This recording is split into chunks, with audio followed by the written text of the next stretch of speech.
So I'll start with preventive detention.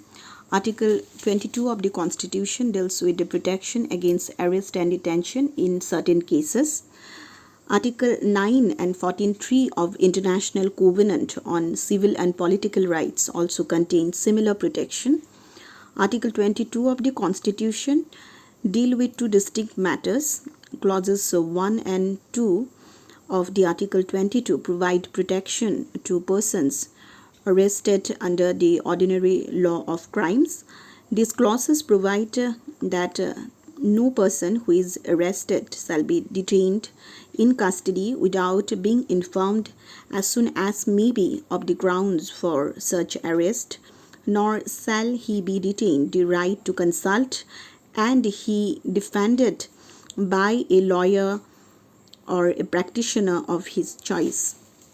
Every person who is arrested and detained in custody shall be produced before the nearest magistrate within a period of 24 hours of such arrest, excluding the time necessary for the journey from the place of arrest to court of the magistrate, and no such person shall be detained in custody beyond the said period without the authority of a magistrate. Thus, there are four rights which are available to persons who are arrested under ordinary law. These rights are the right to be informed as soon as may be of grounds of arrest, right to consult and to be represented by a lawyer of his choice, the right to be produced before the magistrate within 24 hours, and freedom from detention beyond the said period except by the order of the magistrate. Clause 3 of the Article 22 of the Constitution provides true exemption, and this protection under Clause 1 and 2 of the Article 22 will not apply to any person who for the time being is an enemy alien, and to a person who is arrested and detained under any law providing for preventive detention. So the preventive detention can be distinguished from arrest. Preventive detention is devised to afford protection to the society and to provide safeguard to the society. The compulsion of the primordial need to maintain order in society, without which the enjoyment of all rights, including the right to life and personal liberty, will be at a loss, are the true justification for the law of preventive detention. Laws that provide for preventive detention posit that an individual's conduct prejudicial to the maintenance of public order or to the security of state provides grounds for a satisfaction for a reasonable prognostication of a possible future manifestation of similar propensities on the part of the offender. This jurisdiction has been called a jurisdiction of suspicion, but the compulsion of the very preservation of the values of freedom of democratic society or of social order might compel curtailment of individual liberty. I have mentioned here the case of A.K. Gopalan versus State of Madras, Patanjali Sastry J, while explaining the necessity of preventive detention law. That case observed that this sinister looking feature so strongly out of place in a democratic constitution which invests personal liberty with sacrosanctity of the fundamental rights and so incompatible with the promise of its preamble is doubtless designed to prevent the abuse of freedom by antisocial and subversive elements which might imperil the national welfare of the infant republic. The provision for protective and provision for this detention, preventive detention, has not been unknown in any democratic countries like England, Canada, but also as a wartime and not a peacetime measure. Though the constitution maker has recognize the necessity of laws as to preventive detention, which could be made by the parliament or state legislatures. It has also provided in clauses 4 to 7 of the Article 22 and certain safeguards to mitigate their harshness by placing fetters on legislative powers conferred on parliament and state legislatures and to prevent misuse of power by the executive. Article 22 clauses 4 to 7 provide for minimum procedure which must be observed in any preventive detention matter. So there is no infringes and safeguards and procedure prescribed in clauses 4 to 7 of Article 22, then that law or action would be invalid as violating fundamental rights of the detainee.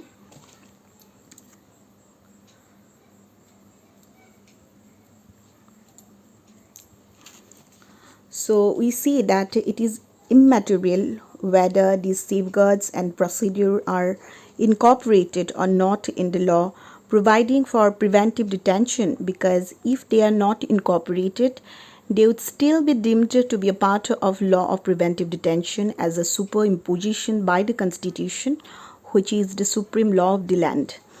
Thus, some semblance of natural justice has been woven into the fabric of preventive detention by these constitutional provisions. The intention of the framers of Constitution in incorporating Article 22 was actually to curtail the legislative powers to legislate on preventive detention and render them subject to certain specific limitations.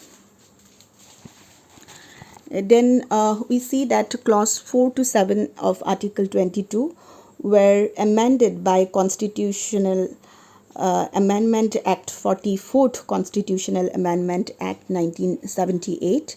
After the amendment of these clauses provided as under that no law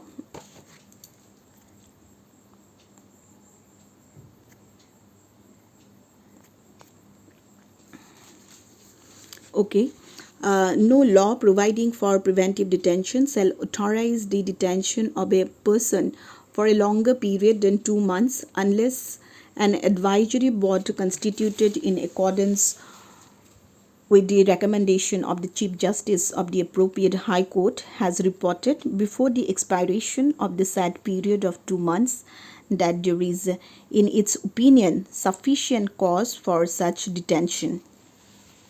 When any person is detained in pursuance of an order made under any law providing for preventive detention, the authority making an order shall, as soon as may be, communicate to such person the grounds on which the order has been made and shall afford him the earliest opportunity of making a representation against the order.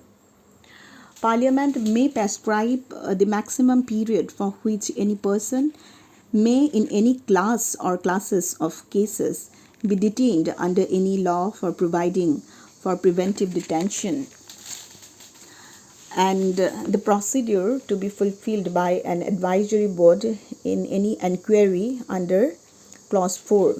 In fact, Article 22 along with 21 constitute an integrated court in matters relating to personal liberty and preventive detention.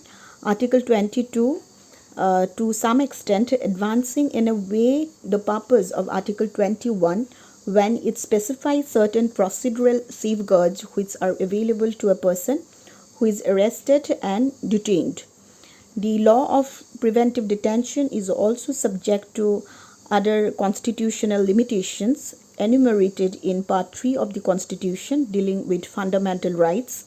Any law of preventive detention can be tested on the grounds of reasonableness in Article 14 and 19 of the Constitution.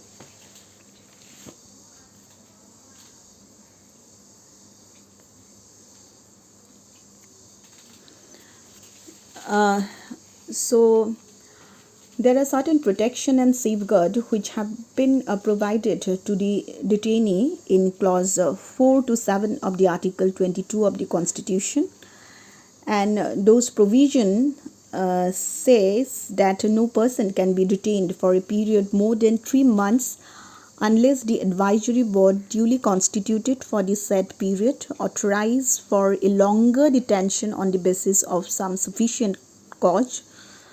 Secondly, the authority making the order of detention must, as soon as may be, communicate to the person detained on the ground of arrest. It is necessary that the ground must be communicated in the language known to the detained. The detainee must be given the earliest opportunity of making representation against the order of the detention.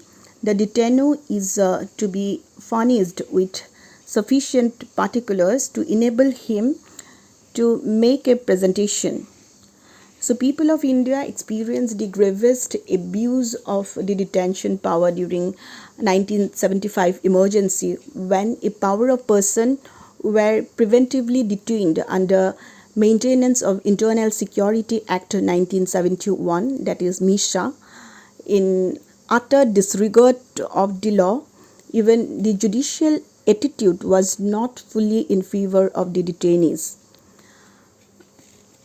So we see the period of detention without the approval of the advisory board under Article 22, 4 was reduced from 3 months to 2 months. And in 1980, the National Security Ordinance was promulgated by President in order to provide the preventive detention in certain cases and matters connected therewith. Clause 9 of the ordinance provided for the constitution of advisory board strictly in accordance with the provision of section 3 of the 44th Amendment Act 1978.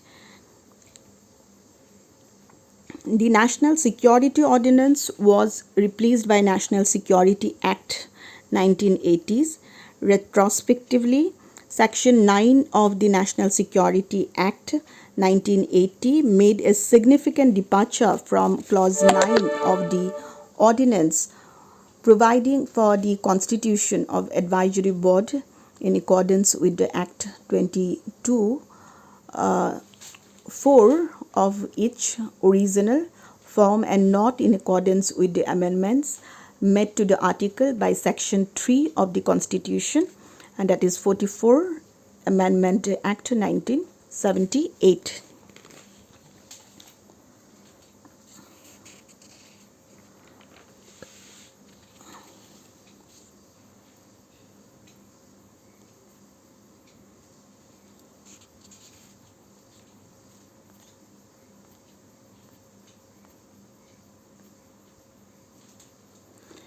Then we look at freedom against exploitation. So, Article 23 of Indian Constitution prohibits the traffic in human beings and beggar and other similar forms of forced labor. It provides prohibition of traffic in human beings and forced labor. Traffic in human beings and beggar and other similar forms of forced labor are prohibited, and any contravention of this provision shall be an offence punishable in accordance with law. Nothing in this article shall prevent the state from imposing compulsory service for public purposes, and in imposing such service, the state shall not make any discrimination on grounds only of religion, race, caste, class, or any of them. Second part of the Article 23(1) makes any contravention to this protection as offence punishable in accordance with law. The Parliament, in pursuance of Article 35 2, has enacted the Suppression of Immoral Traffic in Women and Girls Act 1956. Now the title of this act has been changed to the Immoral Traffic Prevention Act 1956. Beggar and other similar form of forced labor are also prohibited under Article 23 of the Constitution. Then we look at the clause 2 of the Article 21 of the Constitution, which enables the state to impose compulsory service for public purpose without discrimination. So the practice of forced labor is condemned in almost every international instrument dealing with human rights. Article 23 of the Indian Constitution provides right against exploitation, and it is characterized by the Charter of the downtrodden people of India.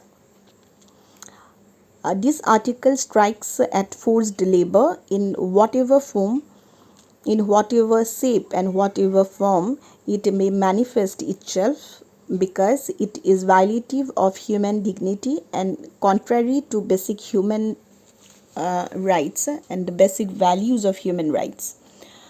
So the abolition of slavery has gone on for a long time. Rome abolished slavery, America abolished it, and we did it, but only the words were abolished, not the things. Many bonded or forced laborers have been identified and liberated in India, but the problem of eradication of debt bondage, which constituted the most and it constituted the most frequent kind of forced labor, still exists in many parts of the country. Such kinds of forced labor can be solved by the government by generating rural employment and developing a specific program in this regard. The Parliament has also enacted the Bonded Labor System Abolition Act 1976 so as to tackle the problem of bonded labor in India.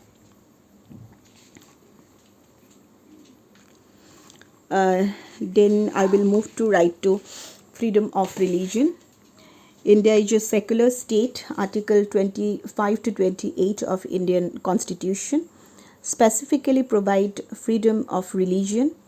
Indian Constitution guarantees to all persons the freedom of conscience and the right to profess, practice and propagate any religion of their own choice.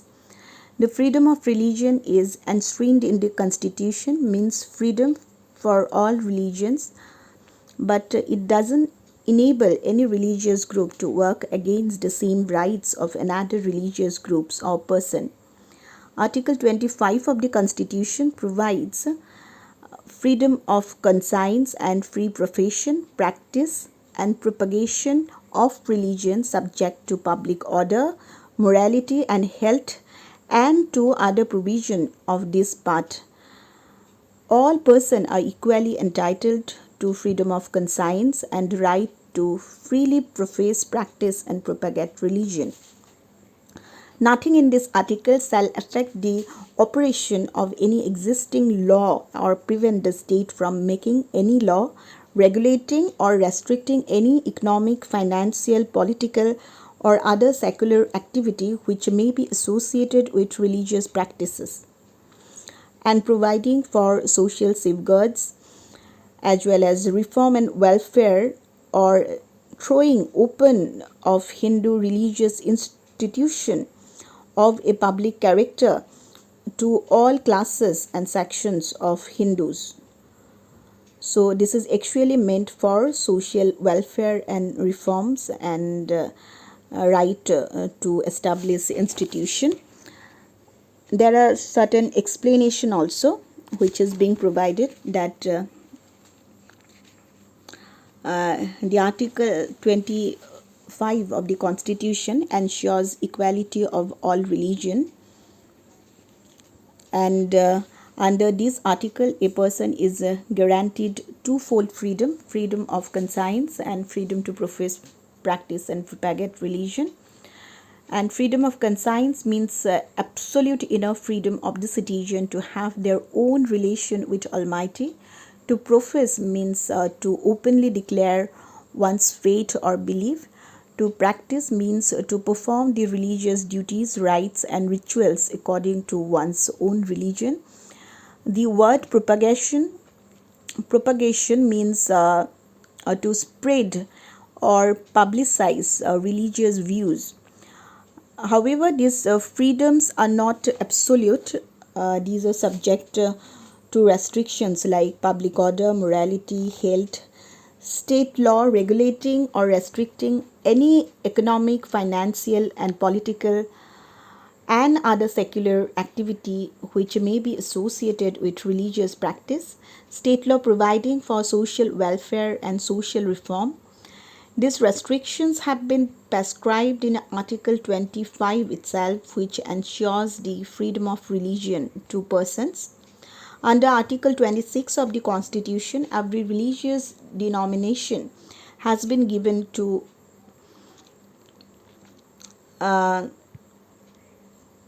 has been given the freedom to manage the religious affairs.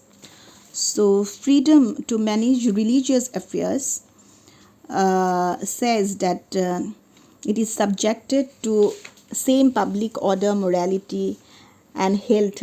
Every religious denomination or any section thereof shall have the right to establish and maintain institution for religious and charitable purposes, to manage its own affairs in matters of religion, to own and acquire movable and immovable property, and to administer such property in accordance with law.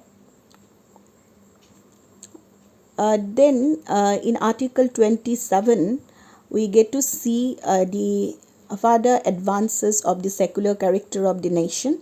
It provides freedom as to payment of taxes for promotion of any particular religion. It says that freedom as to payment of taxes for promotion of any particular religion. No person shall be compelled to pay any tax, the proceeds of which are specifically appropriated in payment of expenses for the promotion or maintenance of any particular religion or religious denomination. Then we see Article 28 prohibits the imposition of religious beliefs in any educational institutions on the persons attending any such educational institutions. It provides freedom as to attendance at religious instruction or religious worship in certain educational institutions. No religious instruction shall be provided in any educational institutions wholly maintained out of state funds.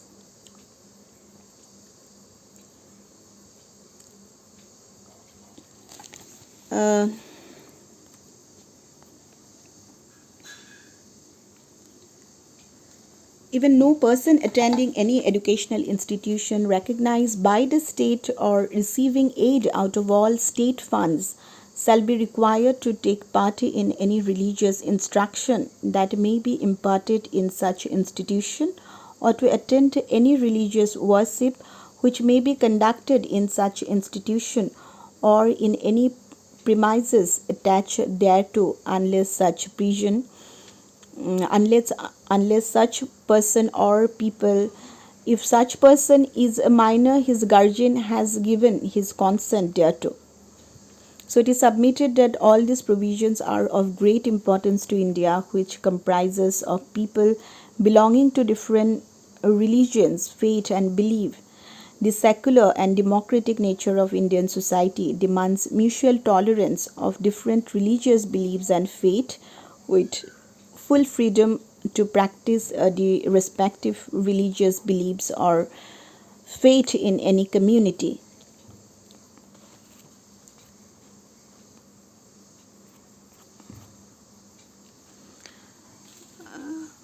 Moving on to next, the cultural and educational rights. Article 29 and 30 of the Indian Constitution deal with cultural and educational rights. These articles provides protection of interest of minorities. Any section of the citizens residing in the territory of India or any part thereof having a distinct language, script or culture of its own shall have the right to conserve the same, and no citizen shall be denied admission into any educational institution maintained by the state of receiving aid out of state funds on grounds only of religion, race, caste, language, or any of them. Article 30 says that right of minorities to establish and administer educational institutions, that all minorities, whether based on religion or language, shall have the right to establish and administer educational institutions of their choice. In making any law providing for the compulsory acquisition of any property of an educational institutions established and administered by a minority referred to in clause 1, the state shall ensure that the amount fixed by or determined under such law for the acquisition of such property is such as would not restrict or abrogate the right guaranteed under the clause. The state shall not, in granting aid to educational institutions, discriminate against any educational institutions on the ground that it is under the management of a minority, whether based on religion or language. So the protection under Article 29 of the Constitution is available to only citizens, whereas Article 30 applies to both citizens and non-citizens. In Article 29(1) of the Constitution has provided protection to any citizen regarding conserving their distinct language, script and culture. Article 29(2) prohibits the discrimination between citizens in state-funded educational institutions on the grounds only of religion, race, caste, language, or any of them.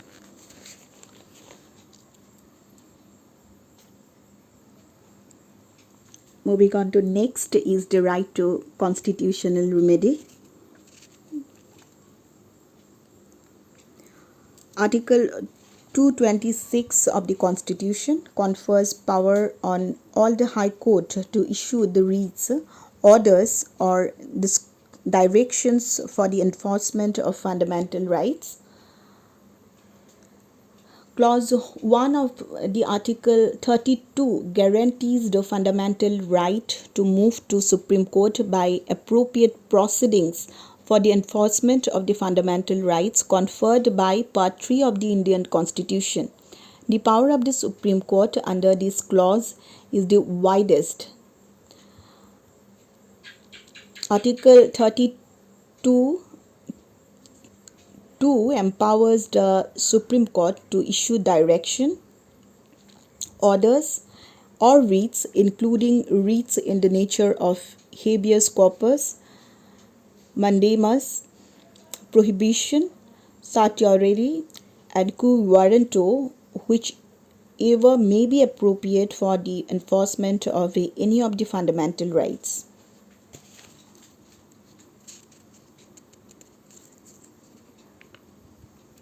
And remedies for enforcement of rights conferred by this part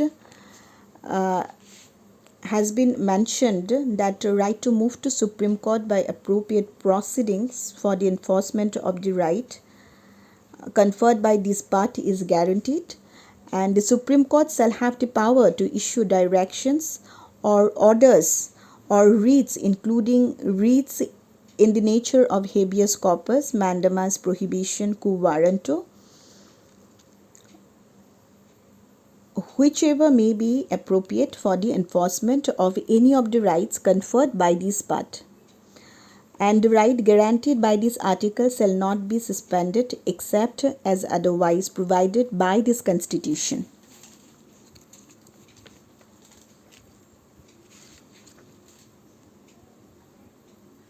So Indian legal system enables individual to challenge legally the violation of their civil and political rights. Indian Parliament has the power to legislate on matters relating to human rights which are embodied in the Indian Constitution as fundamental rights directive principles or other constitutional right.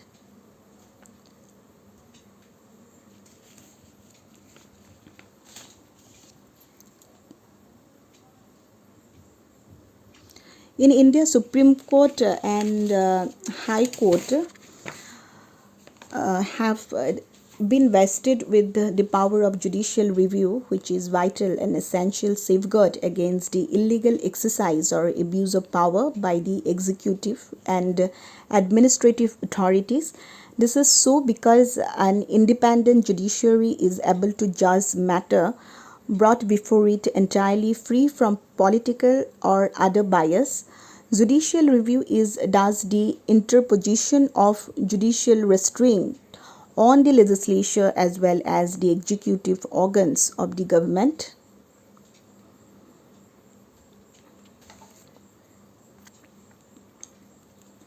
Regarding the suspension of fundamental rights, we see that Article 352 of the imposition of emergency on the ground that the security of India or any part of the territory is threatened by war or external aggression or armed rebellion. In such a situation, the security of the country becomes more important than the rights of the individual. Corresponding provisions, as for example, Article 4 of the International Covenant on Civil and Political Rights, is relevant in this regard. Therefore, the Constitution provides for the curtailment or suspension of the fundamental rights on certain circumstances. Article 358 of the Constitution provides that when an emergency is declared on the ground that the security of the country or any part of the territory is threatened by war or external aggression, the fundamental freedoms guaranteed under Article 19 of the Constitution are automatically suspended and would continue to be so during the period of emergency. The suspension of the freedom guaranteed under Article 19 thus removes the restrictions on the legislative and executive powers of the state imposed by the Constitution. Any law or executive order made by the state during this period cannot be challenged on the ground that it is inconsistent with the rights of the freedoms guaranteed under Article 19 of the Constitution. However, such laws or executive orders cease to have effect as soon as the proclamation of emergency ceases, and then Article 19 is automatically revived. So Article 358 also makes it clear that anything done or omitted to be done during the proclamation of emergency cannot be challenged even after the emergency is over. And Article 359 of the Constitution further empowers the President that when a proclamation of emergency is in operation, it may by order declare that the right to move any court for the enforcement of such fundamental rights guaranteed by Part 3 of the Constitution as may be mentioned in order, and all proceedings pending in any court for the enforcement of the rights so mentioned shall remain suspended during the period of proclamation of emergency or for any shorter period as may be provided in the order.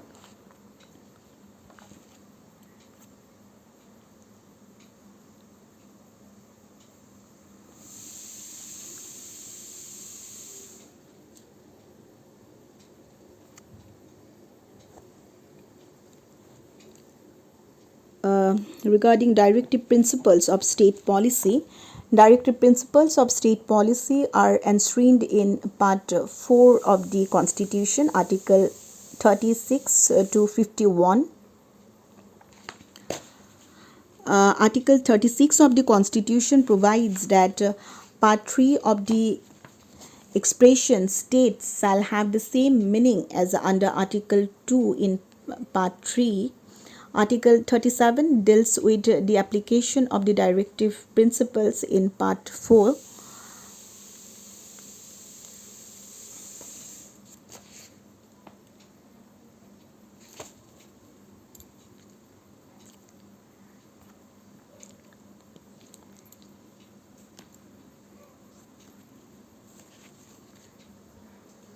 and it provides that application of the principle contained in this part, the provision contained in this part shall not be enforceable by any court, but the principles therein laid down are nevertheless fundamental in the governance of the country, and it shall be the duty of the state to apply this principle in making laws.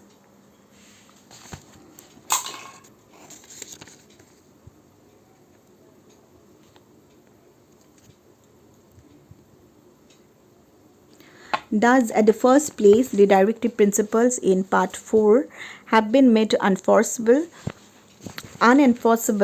by any court. It cannot be enforced by the court. In this regard, they also differ from fundamental rights of Part 3, which are unenforceable in the court of law, but the non-enforceability doesn't decrease their importance in the constitutional scheme. Article 37 itself makes them fundamental in the governance of the country. What is fundamental in the governance of the country cannot be said to be less fundamental importance than the individual fundamental rights. Further, last part of the Article 37 provides that it shall be the duty of the state to apply these principles in making laws.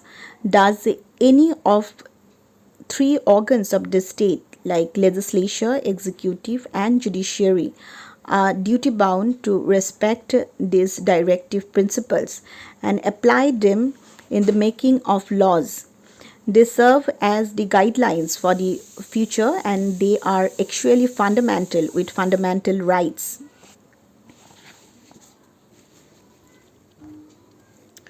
Article 38 provides that states shall secure a social order for the promotion of welfare of the people. The state shall strive to promote the welfare of the people by securing and protecting as effectively as it may be, and it may a social order in which justice, social, economic, political shall inform all institutions of national life. The state shall in particular strive to minimize the inequalities in income and endeavor to eliminate inequalities in status, facilities, and opportunities not only amongst the individual but also amongst the group of people residing in different areas or engaged in different vocations. Again, in Article 39 can also be described as having the objective of securing a welfare state.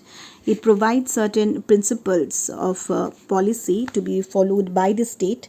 The states shall in particular direct each policy towards securing that the citizen, man and women, equally have the right to an adequate means of livelihood, that the ownership and control of material resources of the community are to be distributed as best to subserve the common good, that the operation of the economic system does not result in the concentration of wealth and means of production to the common detriment.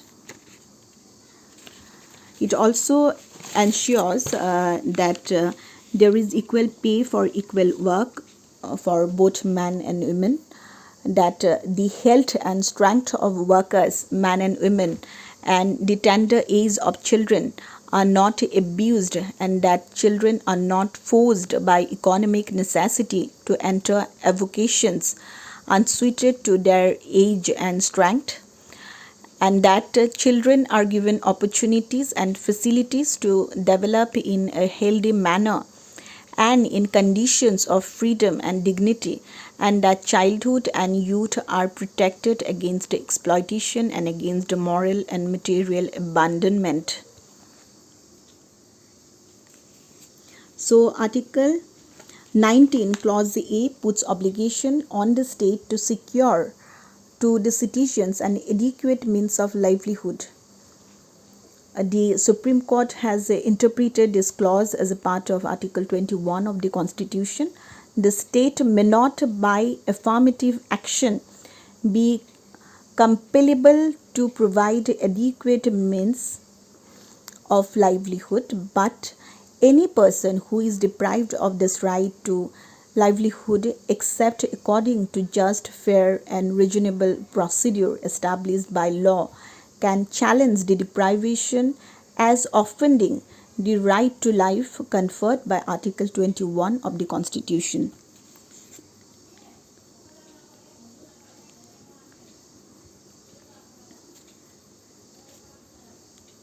At the same time, Clause B and C of Article 39 are also pivotal, not only in the context of Article 39 but in the context of the whole Constitution.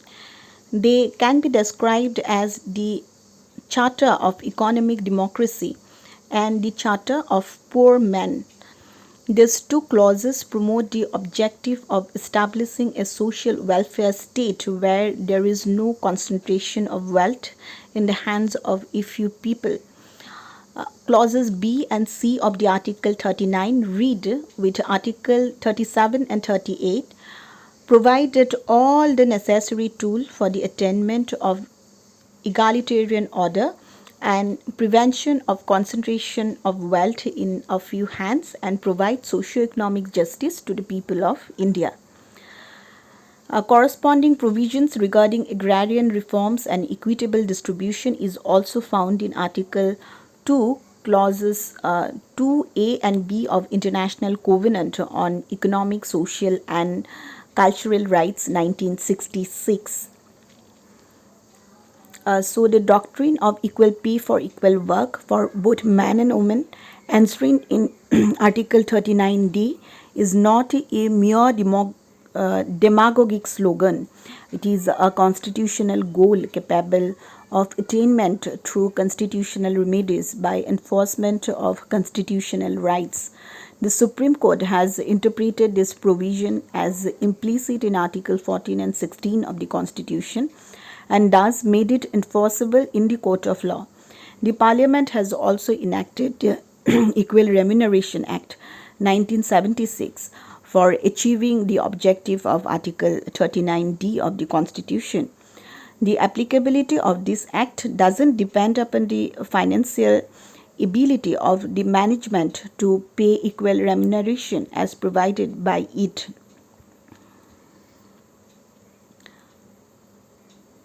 So the corresponding provision in Article 23(2) of Universal Declaration of Human Rights and Article 7A(1) of the International Covenant on Economic, Social and Cultural Rights are found.